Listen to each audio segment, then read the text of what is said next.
On November 1st, 1980, the nude body of a young woman estimated to be in her mid to late teens was discovered by a truck driver who had been driving past the Sam Houston National Forest. She was lying face down in an area of grass approximately 20 feet from the shoulder of Interstate Highway 45 and just 2 miles north of Huntsville, Texas. The young woman had been dead for approximately 6 hours, thus placing her time of death around 3:20 in the morning. A rectangular brown pendant containing a smoky blue or brown colored stone on a thin gold chain necklace was found around her neck. She was approximately 5 feet 6 inches tall and weighed between 105 and 120 pounds, with hazel eyes and shoulder-length auburn hair.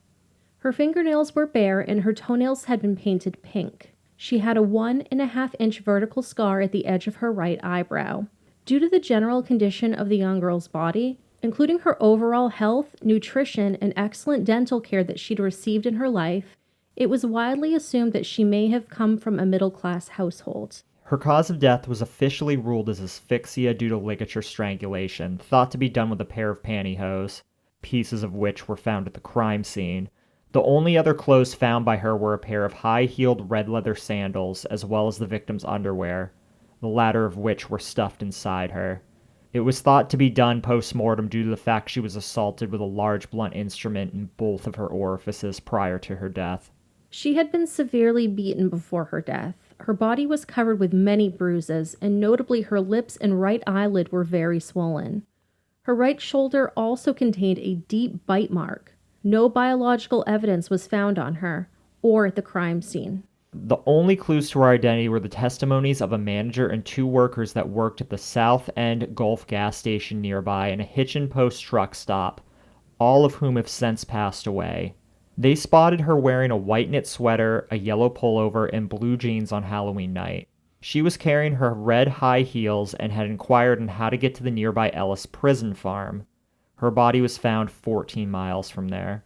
Both inmates and employees from the Ellis prison farm were shown mortuary photographs of the victim, although none of them were able to identify her. Investigators also traveled to both the Rockport and Aransas Pass districts to meet with law enforcement regarding any missing women whose physical description matched that of the young woman found on the interstate.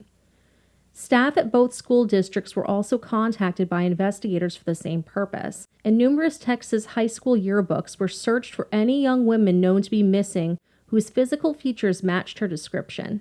But they were all dead ends, and no subsequent missing persons reports pertaining to young Caucasian females have ever been matched to the young woman. On January 16th, she was buried in the Atticus Addition at Oakwood Cemetery. Her burial followed an open casket funeral. She's buried beneath a tombstone donated by Morris Memorials. The inscription upon her tombstone reads, "Unknown white female, died November 1st, 1980. For more than 40 years, she was known only as Walker County Jane Doe, the nameless victim of a brutal murder and assault that perplexed local law enforcement and captivated true crime enthusiasts and armchair detectives. That changed yesterday when Walker County Sheriff Clint McRae announced that, at long last, the girl was nameless no more. Her name was Sherry Ann Jarvis. Sherry Jarvis was born on March 9, 1966, and she was actually raised in the town of Stillwater, Minnesota, about 25 miles east of Minneapolis. According to her family, Sherry had been seized by local authorities at the age of 13 due to charges of habitual truancy. Shortly after her 14th birthday, she ran away for good. According to her brother Don, the last correspondence Sherry had with her family came in the form of a letter to her mother postmarked in Denver. In it, Sherry said she'd contact her family again sometime between her 18th and 21st birthday. The family hired a private investigator and kept their same landline phone number just in case she was ever to call, but they never heard from her again. She was just 14 when she was killed. In June of 2020, Othram, which is a Woodlands-based forensic DNA lab, placed a call to the lead investigator on the case, Detective Thomas Bean. Using a piece of brain tissue that had been preserved in what's referred to as a formalin-fixed paraffin-embedded block, Othram scientists were able to extract decades-old DNA from the sample in order to cross-reference against tens of thousands of genealogical samples on third-party databases. By March 2021, they whittled down their list of potential matches from distant relatives to 6 people they believed were relatives of Walker County Jane Doe.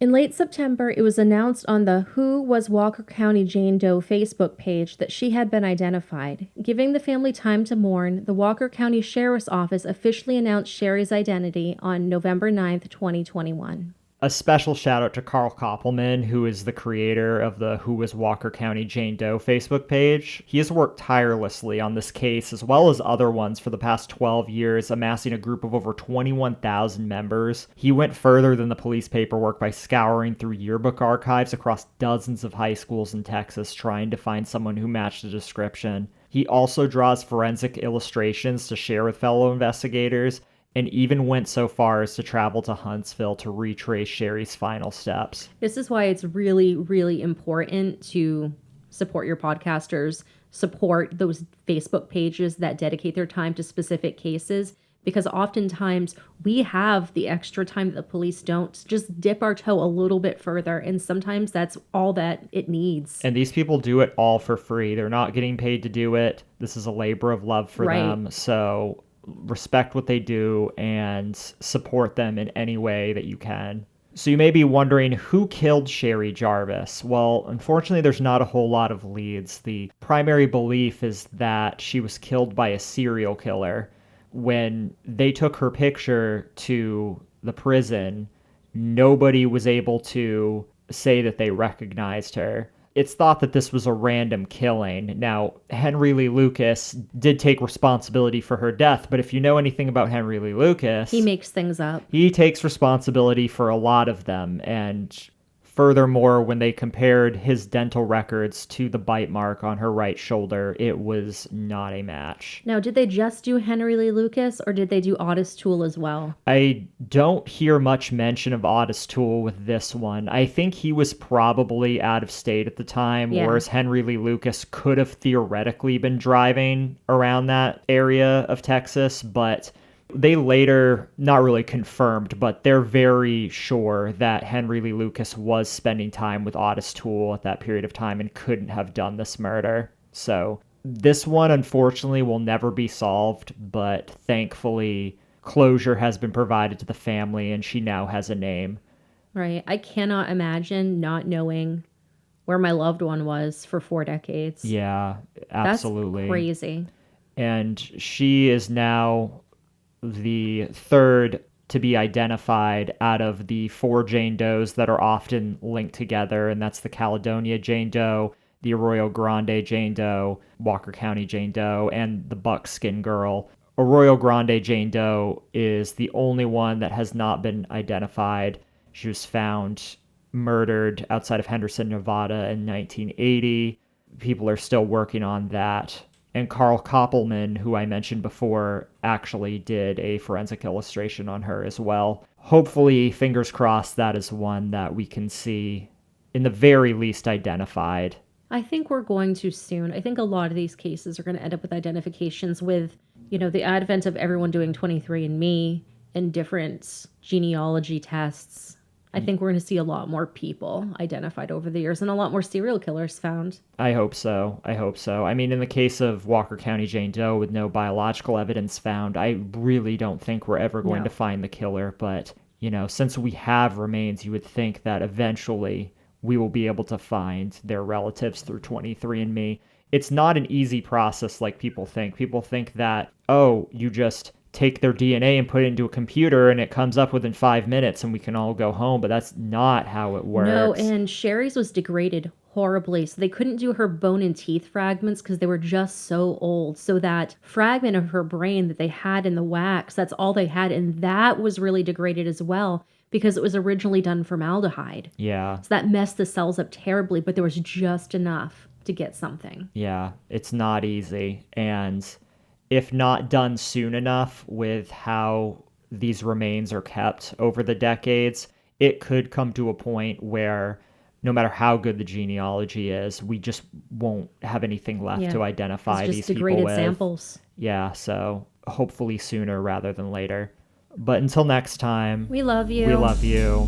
Bye-bye. Bye.